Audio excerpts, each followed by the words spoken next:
इस कार्यक्रम के पुण्यार्जक हैं श्री विमल चंद जैन, विनोद जैन, डॉक्टर विशाली जैन, डॉक्टर सोनिया जैन, तिलक जैन एवं बड़जात्या परिवार, दुर्ग, छत्तीसगढ़। दान का बहुत बड़ा महत्व होता है। जो तीर्थंकरों को आहार देता है, आहार दान देता है, वो उसी भाव से, अन्यथा एक दो भाव के बाद नियम से निर्वाण को प्राप्त करता है। जो जैसा पात्र होता है उस पात्र के अनुसार दान का फल प्राप्त होता है। जो तीर्थंकर की मूर्ति को विराजमान करता है वो नियम से एक दिन निर्वाण को प्राप्त होता है। ये दान का महत्व हुआ करता है। दान हर व्यक्ति नहीं दे सकता, दान दाता ही देता है। और जब भी दान दाता देता है वो ऊंचा हो जाता है। लेने वाला नीचा होता है और देने वाला हमेशा ऊंचा होता है। जब आप साधुओं को दान देते हैं, जब आप आहार कराते हैं, तो साधुओं का हाथ नीचे होता है और आपका हाथ ऊपर होता है। और जब आपको साधु से आशीर्वाद लेना होता है तो आपका सिर नीचे होता है और साधु का हाथ ऊपर हुआ करता है। दाता लुटाता है और कंजूस बटोरता है। बस दाता और कंजूस में इतना ही अंतर होता है कि एक तो लुटाता है और एक बटोरता है। एक बटोरता है, बस यही दोनों में अंतर होता है। दाता उदार होता है और कंजूस चूसता है। जो देता है वो देवता बन जाता है और जो रखता है वो राख हो जाता है। आपने देखा होगा राक्षस की तस्वीर को, राक्षस रखता है इसलिए उसका रूप दिखाई देता है, और देवता हमेशा देते हैं इसलिए उनका रूप सुंदर होता है। देने वाला महान होता है। इसलिए कहा है कि तो देने के बाद रोना नहीं, जब भी दो उदार मन से दो, भक्ति से दो, श्रद्धा से दो। क्योंकि जब हम श्रद्धा और भक्ति के साथ दिया करते हैं तो वो दान महान फल का कारण बन जाता है। और यदि श्रद्धा भक्ति के साथ दिया जाता है तो वह पुण्य का वर्धन करने वाला होता है। और श्रद्धा भक्ति से रहित होकर के दिया जाता है तो कहते हैं कि वह दान निष्फल हो जाता है। दाता के जो 7 गुण होते हैं उसमें आता है श्रद्धा, भक्ति, तुष्टि आदि जो गुण हैं। इनके साथ जो देता है वह महान फल को प्राप्त करता है। दान 4 प्रकार 4 संग को दीजिए, धन बिजली और हार, नरभाव लाहो लीजिए। दान भी 4 प्रकार के होते हैं और लेने वाले भी 4 प्रकार के होते हैं। मुनियारिका, श्रावक, श्राविका, इन 4 संघ को दिया जाता है और 4 ही प्रकार का दान होता है। आहार दान, औषधि दान, अभय दान और शास्त्र दान। और कहते हैं कि इन सभी दानों में यदि कोई महत्वपूर्ण दान होता है तो वो होता है आहार दान। सबसे महत्वपूर्ण यदि कोई दान होता है तो आहार दान। सभी दान महत्वपूर्ण है, लेकिन उनमें महत्वपूर्ण यदि कोई दान होता है तो आहार दान होता है। और वो आहार दान 4 दानों को फल प्रदान करने वाला होता है। एक दान, आहार दान यदि आपने कर दिया तो चारों दान का फल प्राप्त हो जाता है। जैसे हमने भगवान की यदि पूजा कर ली तो आपकी छह आवश्यक हो जाया करते हैं। ऐसे यदि हमने दान, आहार दान दिया और आहार दान के अंतर्गत चारों दान समाहित हो जाया करते हैं। कहते हैं कि एक बार एक माँ बड़ी गरीबी हालत से गुजर रही थी। कहते हैं कि कब किसका पाप का उदय आ जाए और कब किसका पुण्य का उदय आ जाए कोई कहा नहीं जा सकता है। वो अम्मा, वो माँ, वो रानी कोई सामान्य नहीं थी, बल्कि ढेरों धन था, अटूट संपत्ति थी। लेकिन कहते हैं कि पाप की यदि संपत्ति हमारे घर में आ जाती है, दान की संपत्ति यदि हमारे घर में आ जाती है, तो आया हुआ धन भी उसके साथ चला जाया करता है।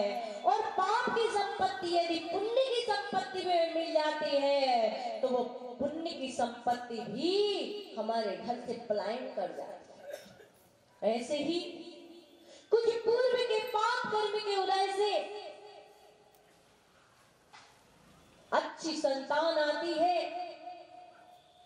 तो घर में धन, दुकानदारी अपने आप चलने लगती है। और यदि पापी संतान आ जाए तो आई हुई संपत्ति भी उस पापी संतान के साथ वो भी चली जाती है। बहुत सारे बच्चे ऐसे पैदा होते हैं, जन्म लेते ही डॉक्टरों के पास चले जाते हैं। लाख, 2 लाख, 5 लाख, 10 लाख समझ लेना कि कोई कर्ज लेकर के आए हैं। और यदि हम हॉस्पिटल में नहीं जाना चाहते हैं तो हमें निरंतर दान करते रहना चाहिए, इससे हमारा पाप कर्म नष्ट हो जाता है। और जैसे वो पापी संतान गर्भ में आती है कि लक्षण दिखने लगते हैं, माँ को स्वप्न आता है और उस स्वप्न का फल जानती है, तब राजा कहता है कि जिस दिन पुत्र की प्राप्ति होगी उस दिन राजा अर्थात मेरा मरण हो जाएगा और सारी संपत्ति चली जाएगी। माँ बड़ी दुखी होती है कि ऐसी कैसी संतान जो मेरे पति का घात हो जाएगा, सारे राज्य का विनाश हो जाएगा।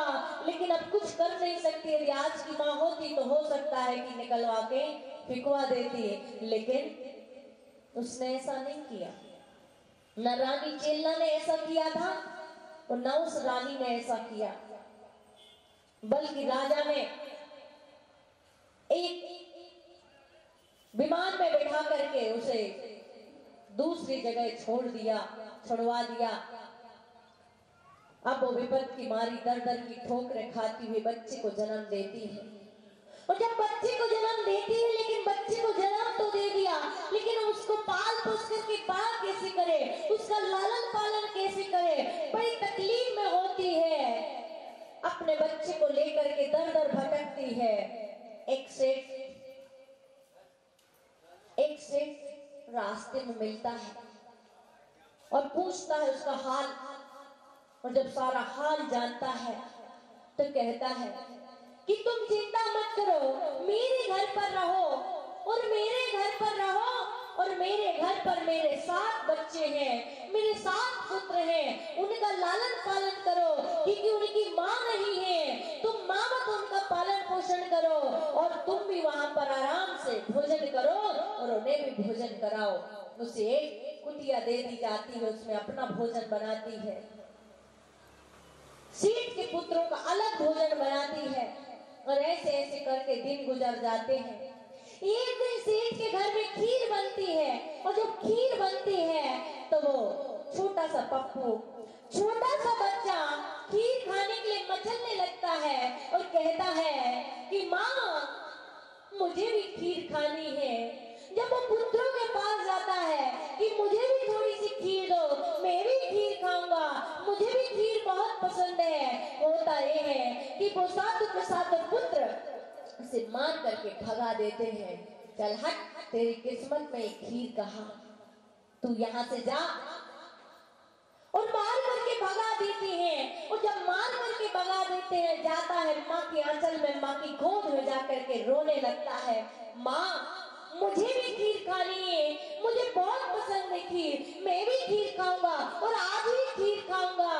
कहते हैं कि कुछ हटें प्रसिद्ध है, एक तो बाल हट, एक स्त्री हट, एक राजहट और एक गुरु हट। ये 4 हटें प्रसिद्ध है, इसलिए कहा है गुरु रूप प्रभु रूप है, गुरु ठौर है और गुरु रूप है नहीं ठौर। और बस ये 4 हटें बालक जिस चीज के लिए हट जाए, कितने बार बालक कहता मुझे तो चंद्रमा चाहिए, अब चंद्रमा कहाँ से लाए, तो माँ पानी भरती है और पानी में चंद्रमा का प्रतिबिंब दिखाती, बोले लो ये पकड़ लो, है। तो ऐसे ही कई बार माताएं परेशान हो जाती है, वो बच्चा भी कहता खीर खाऊंगा तो आज ही खाऊंगा और अभी खाऊंगा। माँ की आंखों में आंसू आ जाते हैं कि बेटा तेरे पुत्र के पास, तेरे पिता के पास इतनी संपत्ति थी, इतना धन और इतना वैभव था कि तू चावल की खीर तो क्या, हीरे मोती की भी खीर खाने की इच्छा रखता तो वो भी तेरी पूर्ण हो जाती। लेकिन किस्मत ऐसी है कि आज तुझे मैं चावल की खीर भी नहीं खिला सकती, चावल की खीर भी नहीं खिला सकती। और हुआ ये कि उसे बीच सेठ जी निकालते हैं, बोले क्या बात है, क्यों रो रही हो, क्या तकलीफ है। बोले कुछ नहीं, ये आपके पुत्रों को देख करके मेरा पुत्र खीर के लिए मचल रहा है, मैं इसे खीर कहाँ से खिलाऊं, मेरे पास तो कुछ भी नहीं है। सेठ ने कहा कि तुम चिंता मत करो, वो पुत्र तो दुष्ट है ही, लेकिन मैं तुम्हारे लिए दूध देता हूँ, शक्कर देता हूँ और चावल देता हूँ, तुम अपनी कुटिया में खीर बना लो, बच्चे को भी खिला देना और स्वयं भी खा लेना। बोले ठीक है। और जैसे ही सेठ जी उसे सारी सामग्री देते हैं, वो अपने कुटिया में जाती है, अपने घर में जाती है और सारी सामग्री को लेकर के खीर बनाने के लिए जैसे उपक्रम करती है, चूल्हा जलाती है, तपेली रखती है, और जैसे ही तपेली रखती है बच्चा कहता मम्मी अम्मा खीर बन गई क्या। अम्मा कहती नहीं बेटा, अभी तो खीर चूल्हे पर रखी है, अभी वक्त लगेगा, बहुत समय लगेगा, अभी धीरज रखो। लेकिन बच्चा यदि आप उससे कह दें कि मैं आज घुमाने लेके जाऊंगा, आपके लिए सामग्री दिलाऊंगा और शाम को जाऊंगा, शाम समझ लेना उसके लिए सो शाम जैसी लगती। बार बार कहता है अम्मा कब चलोगे, पापा कब चलोगे, पापा कब ले चलोगे, पापा कब दिलाओगे, पापा कब चलोगे। मतलब पापा और मम्मी का जीना हराम कर देता है जब तक उसे दिला ना दिया जाए, जब से उसकी मनसा पूरी ना कर दी जाए। बस फिर क्या था कि वो बार बार कहता है, माँ सोचती है कि जब तक मैं सामने रहूंगी तब तक ये बच्चा खीर के लिए मचलता रहेगा, बार बार पूछता रहेगा, तड़पता रहेगा, इसलिए मैं भी अपना थोड़ा सा काम कर लेती हूँ और बच्चा भी धीरज से शांति से बैठेगा। वह खीर की सारी सामग्री भगोनी में डाल करके बच्चे से कहती है कि पुत्र मैं पानी भरने जा रही हूँ, मैं पानी भरने जा रही हूँ, तुम यहीं पर बैठना, इस टहली पर बैठना और टहली पर बैठ करके किसी अतिथि का इंतजार करना, देखना कहीं कोई जानवर अंदर ना आ जाए और खीर को बिगाड़ कर ना चला जाए और कहीं कोई अतिथि ना निकल जाए। इसलिए इस बात का ध्यान रखना क्योंकि हमारे यहाँ कहा है कि पहले अतिथि को भोजन कराना, उसके बाद स्वयं भोजन करना। आज बहुत बड़ा त्योहार है बेटा। गरीब का त्योहार कब होता है? जिस दिन उसके घर में पकवान बन जाते हैं, जिस दिन उसके घर में पूड़ी बन जाती है, जिस दिन उसके घर में खीर और मिष्ठान बन जाता है, गरीब का उसी दिन त्योहार हो जाता है। बेटा आज बहुत बड़ा त्योहार है और बिना अतिथि को खिलाए हम खाएंगे नहीं, इसलिए ध्यान रखना कोई अतिथि ना निकल जाए। और होता यह है कि जैसे ही वो बच्चा दहली पर बैठता है और दहली पर बैठ करके किसी मुनि के आने का इंतजार करता है, किसी अतिथि के आने का इंतजार करता है, एक तरफ खीर को देख रहा है, कहीं खीर उपना ना जाए, कहीं बाहर ना गिर जाए, कहीं कोई आ ना जाए, कहीं कोई खीर को ना बिगड़ जाए, और कहीं कोई मुनिराज ना निकल जाए, अतिथि ना निकल जाए, इसलिए दहली पर बैठा है। और पहले जमाने में तो बच्चे लोग जो होते थे 10-11 साल तक नंगे दुरंगे घूमते रहते थे। अब तो बच्चा पैदा होता है और उसको, यदि छोटा सा बच्चा है उसको कहते महाराज बना रहे हैं तो रोने लगता है, शर्म लगने लगती है। क्यों? क्योंकि पहले वासनाओं का अभाव था, ये टीवी सीरियल और दूरदर्शन नहीं था, इसलिए किसी प्रकार की कोई प्रक्रिया का ज्ञान नहीं था, संसार की कोई वास्तविकता का ज्ञान नहीं था। आजकल तो बच्चा पेट में होता है और माताएं गर्भ में बेड रेस्ट होने से पूरा दिन फ्री होते हैं, और पूरा दिन और पूरी रात फ्री होने से टीवी चलती है, मोबाइल चलता है, और पता चलता है कि बच्चा पेट में ही सब कुछ सीख जाता है।